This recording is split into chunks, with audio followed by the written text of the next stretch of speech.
We're going to go to China now with Hugo Barra, who was the head of product of Android.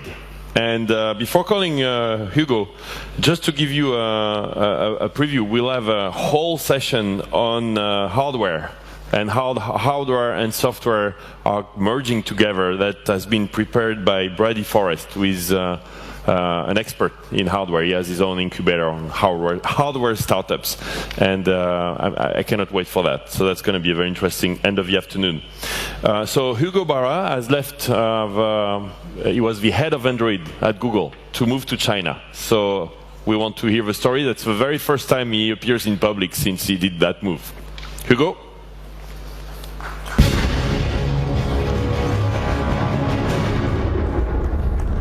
Yeah, you're supposed to jump. And how are you, Hugo? How are you, Blake?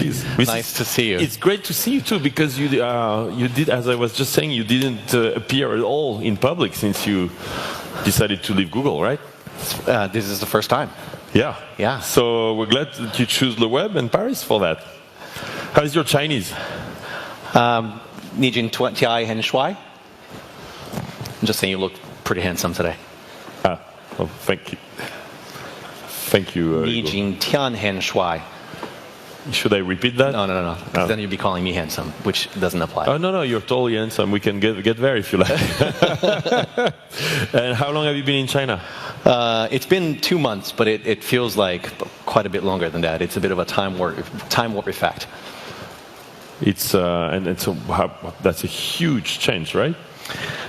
It's a massive change. I've been keeping a diary because China is completely insane. Literally, my mind is blown every single day, and there's so much new stuff and so many things that completely sort of change the way I see the world that I had to write it down. So actually, let's have a look. Yeah, I took some pieces out of my diary and I brought it over to you. Obviously, only the business aspects of it. Fantastic. And I wanted to tell you a little bit about how you see China. So I'm going to zoom through this. What was the picture before that? That was cool. That's already passed. You can come back. Oh. Yeah, here you go. Sorry. All right. That's my new corporate shot. Like I said, China is an amazing place. It is a parallel universe of sorts, and as it comes to tech, I don't think that anyone sort of understands the magnitude of the Chinese phenomenon. So I'm going to try to paint it in a few slides for you. Please. And I'm going to focus on product for the most part. So to start, the Chinese are incredibly well educated. 8 million college grads every year, compared to 3 million in the US, which is obviously a big number. Disposable income has been growing like crazy in China. It's 3 times, it tripled over the last 8 years. The Chinese society is now a very sort of capitalistic consuming society, which has fueled a lot of the internet growth, particularly in e-commerce. A lot of people have become very, very rich in China. The official number is 122 billionaires, which I think vastly underestimates the reality because there's a lot of private companies. That of course is only behind the U.S., but a lot of wealth. You can see it in Paris. Like the tourists here are mostly Chinese. And the real estate market. The real estate market is getting taken over by a lot of Chinese buyers here in Paris. In fact, my Airbnb landlord is Chinese. In Paris? In Paris, yeah. So internet, 600 million users, which is 50% growth in the last 3 years. 600 million internet users. And then even more interestingly, almost 500 million smartphone users in China today, which doubled from 6 months ago. Right, so that's the kind of... That's 6 months, that's not 1 year, yeah, wow. Yeah, exactly. So, I mean, it's an insane number. And we'll see what the mobile internet is doing in China in a second. Insane appetite for IPOs. These are 4 of the recent tech IPOs in China. And you can see, I mean, the first day of trading is amazing. If you look at Tunar, for example, it almost doubled in market cap on the first day of trading. Tunar, by the way, is the first internet company in China to IPO. The first internet company founded by a non-Chinese founder that IPO'd in China. Fritz is the man, and he's incredible. Very successful story, and there's many of these. And Talking about product for a second. So this is the popularity chart on both Android and iOS. All 10 apps that you see here are Chinese. There's not one Western app. So it's a very sort of proprietary world, if you will. 5 of the 10 top apps are from Tencent, which is an amazing internet company that a lot of people out west haven't even heard about. They make Qzone, QQ, Wechat, and the numbers are completely staggering. If you look at Qzone, for example, 600 million monthly active users. Monthly active users. That's the Facebook of China. QQ, which is the most popular instant messaging service, 500 million monthly active users in China. Wechat has been around for a little over 2 years. I'll talk about it in a second. Over 200 million monthly actives as well. That total number includes global, but it's mostly China. And also UC Browser, which is a very popular mobile browser. So the scale is just redefined in China. The numbers are just huge. Taobao is probably my favorite thing in the world. Taobao is part of Alibaba. It's the largest e-commerce company in the world. It's more than twice Amazon and eBay combined. $160 billion in revenues last year, and 800 or so million product listings, which is many times what you can get on Amazon. And you can get absolutely everything on Taobao. I'm furnishing my apartment in Beijing, and there's no reason to buy stuff anywhere other than on Taobao, because you get everything. Highest quality, highest selection, best prices, and so on. It's amazing. And you can get you can buy anything you want. You can pay your bills. You can buy movie tickets. You can buy airplane tickets. You can pay your cell phone bill.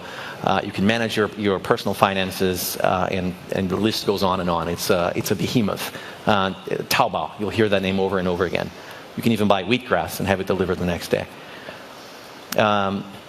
Another example of the crazy scale of e-commerce in China is the Singles Day. So Singles Day is a really interesting social phenomenon. It's kind of the opposite of Valentine's Day. In Valentine's Day, you celebrate your sweetheart. In Singles Day, you celebrate being single. And of course, you do that by just buying online. And if you compare to Cyber Monday... For yourself? For yourself. This is so creepy. In fact, you're so single and lonely that you buy yourself a gift. Wow. And you celebrate. Well, a few different cultures. And then you go on blind dates at night. But that's separately from the e-commerce phenomenon. You go on blind dates. Yeah. That's popular. You get set up, that night. Yeah, it's a popular phenomenon. I want to hear all about it. And the numbers are staggering. So Cyber Monday, which is the biggest e-commerce sales day in the US, is $2 billion. Yep.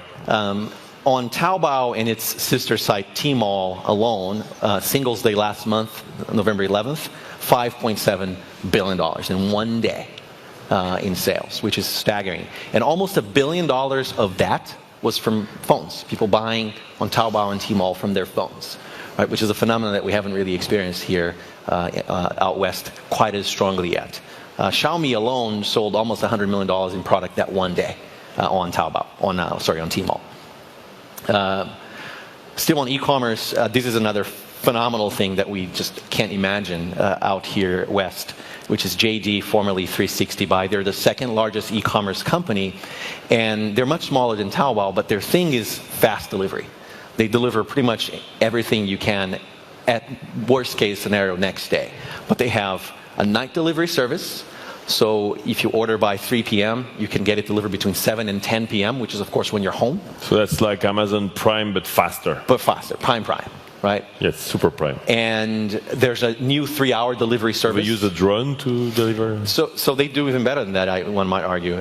They have a proprietary last mile thing, which is, of course, how they can accomplish this. They use their own infrastructure. It's vans and electric bikes. Now, the cool thing is that it's the same dude that comes to your house if you order every time. So you actually get to know the guy, you develop a relationship with them. A lot of the business is cash on delivery, so you have to pay the person when they arrive, and it's kind of nicer if you know the person that you're paying, you trust them, and so on. And the cool thing is that you can track where your stuff is, right? So, when it's going to get to your house. So that's like Uber. You see it coming. It's like Uber. You see it coming. Right, and as it goes from the van to the bike and so on, and you can get 3 hour. There's a 3-hour delivery service in a bunch of Chinese cities already. 3-hour delivery, right? This is the sophistication that Chinese e-commerce has reached. So pretty amazing. Alipay, which is another service of Alibaba, which owns Taobao, is a gigantic e-payment service. I think about 50% of all electronic payment transactions in China go through Alipay, and they're on a run rate of $1 trillion annually. Right? I mean, we're talking about $1 trillion now, finally. PayPal, if I'm not mistaken, is about 180 billion. Right? So they're a few times the size of PayPal. And it's not only Amazing. online. You can pay for your taxi in Beijing, for example, with Alipay. A lot of the taxi drivers already accept it. So it's pretty amazing. Social media in China is insane. It's completely ridiculous. Weibo from Sina.com is the most popular social network there. It's a microblogging service. People call it the Twitter of China. It has scale that we can't even believe. This is my page. Yeah, so it's very similar, right? Well, it's the same actually. That's the mobile version and the web version. And so the interesting story here is on the right. That's Twitter, right? On the right, that's the same thing. Oh, sorry. Oh, is that Twitter? Is that my Twitter page? That looks like your Twitter page. Yeah, that's my Twitter page. Yeah. Sorry. So you wanted to compare, I guess. That's my Twitter page. But that looks very similar. So now here's the thing. It took me years to get my, I'm not like you, so I have like 6,500 Twitter followers, and you work for Google too, so. And I have, I accumulated, I think, 40,000 followers on Google Plus over many years. Been working very hard, posting almost every day, Come on, yeah, really working hard. And, 40,000 followers on Google Plus. On Sina Weibo, after 2 months, as a foreigner who posts almost always in English, I have 200,000 followers. Right? The scale. What do you do when they reply to you? Well, I ask for help. Sometimes they reply in English, so. You think you're going to be fluent in Chinese soon? I'm going to try.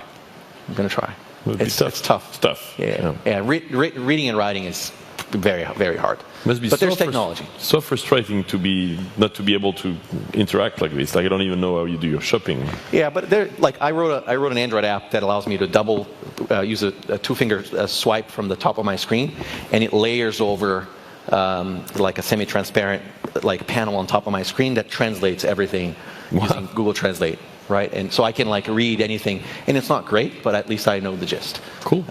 So technology helps a lot. You seem very excited. WeChat. A lot of people have probably heard of WeChat as the WhatsApp of Asia, but it's actually a lot more than that. My entire social life in China revolves around WeChat. Literally every single person I know, everyone I've met in China is on WeChat. So I don't use email, I don't use phone, I don't use text messaging to communicate with anyone, only WeChat. It's actually pretty refreshing when your entire social life is on one platform. Why is it so successful? It's actually a really good product. It's incredibly complete. You can do messaging, you can do group messaging. It has an Instagram type feature called Moments, which everyone uses, so you don't really need to go anywhere else. Is there a Snapchat like? There's nothing Snapchat like, but it also has these channels that you can follow. So you can follow, a particular news service, a brand, a celebrity, kind of like Twitter. There's a game center in it. I've not played many of their games, but they're pretty cool. You can put your bank card and your Alipay credentials in it, so you can actually buy inside of WeChat. So there's a famous McDonald's channel that you can actually buy McDonald's credits on WeChat, and then you get a discount when you pay at the store when you buy food at the McDonald's. We ran an experiment 2 weeks ago. We sold 150,000 phones on WeChat in 10 minutes. This is the kind of scale that you get in China. So pretty amazing. There's some epic marketing campaigns on Weibo as well. So this one's kind of funny. What's happening here? So she puts a condom around. Yeah, it was this torrential rain day in Beijing. It was horrible. All streets were inundated. So they did a marketing campaign where you actually buy a condom. I'm saying she, but there's a lot of hair, shoe. So I don't think it's a she. And it was a huge thing on Weibo. It was all over the place. What else? Didi is a great example of Chinese innovation. Didi is like one of the Uber types of China, but they've built it keeping sort of the local needs. I had a really bad joke on the previous slide. I cannot do it. I was like, will I do this joke? No, I won't do this joke. No, sorry, keep going. One of the problems in China is that the address system is not very rational. It's relatively common in Asia. It's even worse in Japan. So it's not easy to say, driver, come to this address. You kind of have to explain how to get there. So with Didi, as the passenger, you'll record a short audio message where you explain how to get to the driver. Of course, they'll see your PIN, but then they have to really get to you, and they will use the audio message instructions. And then you use the audio message to leave a little offer for the driver as well. Like in peak hour, you offer them an extra 5 or 10 renminbi, on top of the taxi fare, so that they are a little bit more motivated to come get you. So it's kind of like a bidding system as well. And so it's the tip before they show up. Yeah, but it's all, you tip first. Yeah, but it's all like informal. It's in the conversation, it's in the audio message, and so on. Wow. And almost every driver in Beijing has this app, and they actually run this app while you're in the taxi, even while you are being taken somewhere. So you keep hearing people like speaking when you are in the taxi. They actually most of the drivers bought smartphones so they could have this app. Really amazing. I'll skip this one. Don't skip. Okay, well, Qihoo 360 is a very interesting company. They're a security company. They give you free security software for your PC and for your phone. They have like 400 million users. And then they sell it to the government. For free. They probably are doing that, but no, just kidding. And then they use that as a distribution platform for other things, right? So it's an interesting company, let's put it that way. Yep. Momo is another phenomenal Chinese trend. It's kind of like a dating app, but not really. It's an app that you use to talk to strangers nearby. And the majority. So we were using Voxer. It's kind of something like that. But it's nearby, audio? people who are near you, right? You can see people by proximity, and it's about having a conversation about something that's hyper local, something that's happening right GPS-based. GPS-based, yeah. And of course, it's a dating app as well. Love it. And it's got like almost 100 million users. It's insane. 100 million. Android app stores is an amazing sort of economic phenomenon in China. There's no Google Play Store in China. It's not allowed by the government. So there's like 100 app stores, Android app stores in China. Wait, what's not allowed by the government? Google Play. Okay. Google Play Store doesn't exist in China. But so there's an app store. There's no standard way. But on the iPhone, there is the Apple app. There is, yeah. But so Apple can get away with having an app store there, but not Google. Apple's app store is closed and curated, so they can control what goes in. Google's isn't. It's an open platform. They don't want that. Which is a problem from the government's perspective. So that's why it's not allowed in China. And then, of course, big opportunity. So there's like 100 Android app stores in China, 10 of which are pretty big. Are in fact very significant. Ours is one of them. One good example of that is 91. That's the name of the app store, which Baidu just bought a few months ago for like over $1 billion for an app store. And the model is really interesting. It's kind of like iTunes used to be in the early days. You install a client on your PC. It's not on your phone. It's actually on your PC. And then you connect your phone and you sort of sideload apps that way. Amazing business models around advertising, paid placement. Some of these app stores, certainly not 91, but some of these app stores are even a little shady. Like you can pay an app store to magically make sure that your app shows up in someone's device without them even knowing, kind of thing. And it happens. Okay, cool. So just amazing new distribution models. And there's a lot more that I'll skip for now. What was that about? So that's just my favorite restaurant in Beijing. Okay. Dumplings. So anyways, that gives you a flavor on this is very exciting. China. Should we all move to you guys have to come. You guys have to come visit.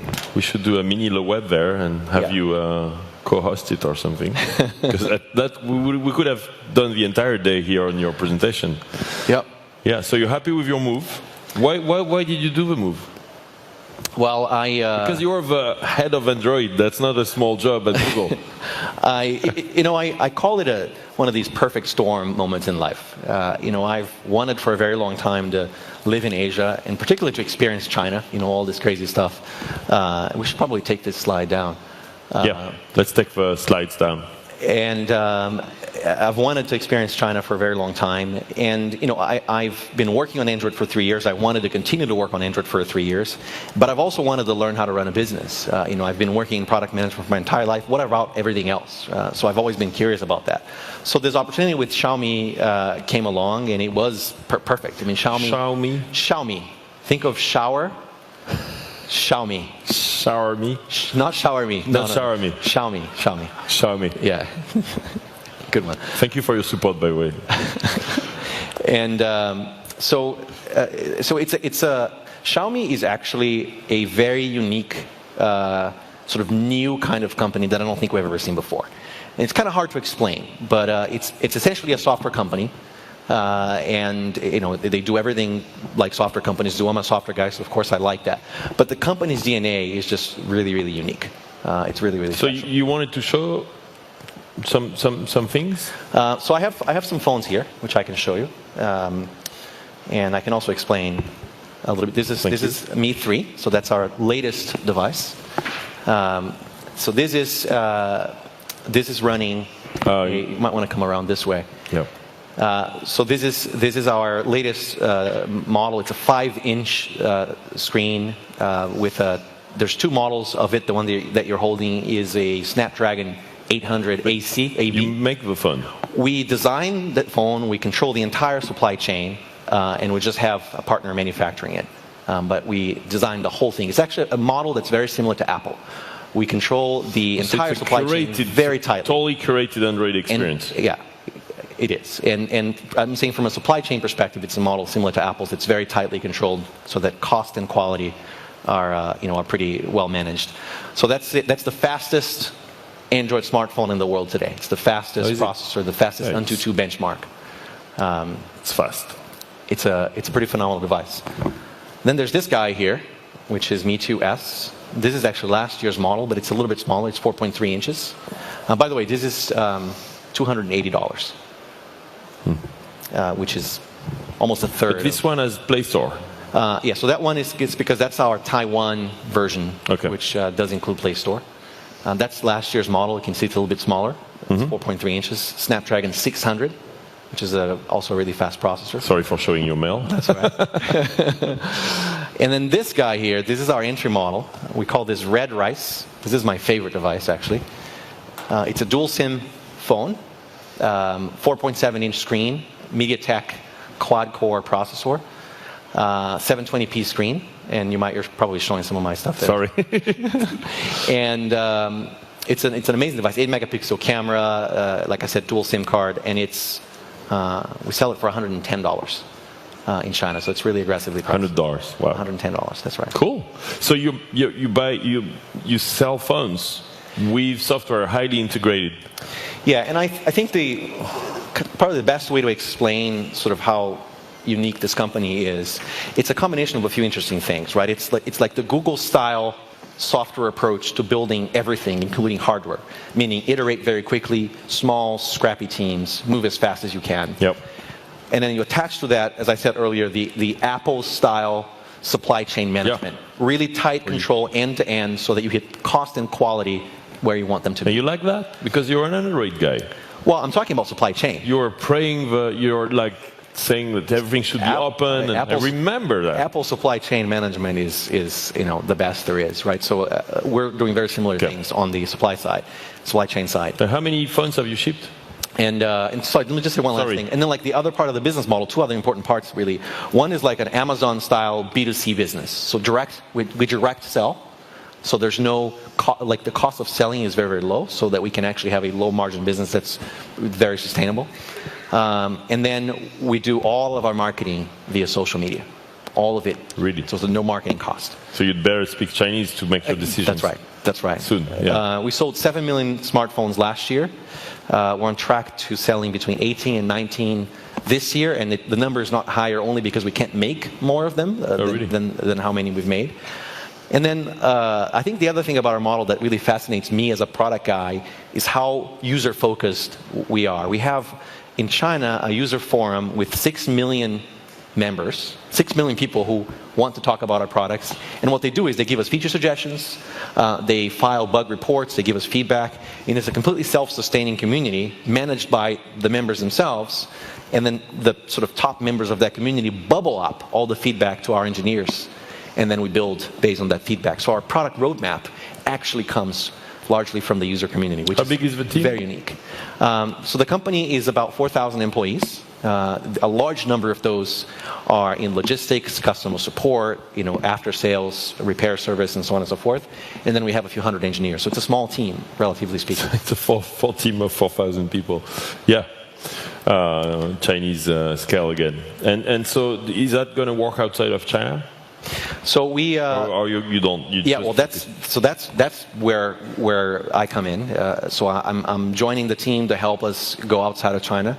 Of course, in the Android days with the Nexus program and so on, we were a global team. So that's what I'm trying to do, is help the team find markets and get into them as quickly as possible. We're going to go into Southeast Asia first. It's a similar market in many ways to China. There's actually also a lot of Chinese-speaking people, and it's close, right? So it's sort of relatively logistically easier to get in and be on the ground and so on and so forth. So that's the initial plan, and then beyond that, we'll see. There's a lot of work to be done. I hear you have a Chinese name already. I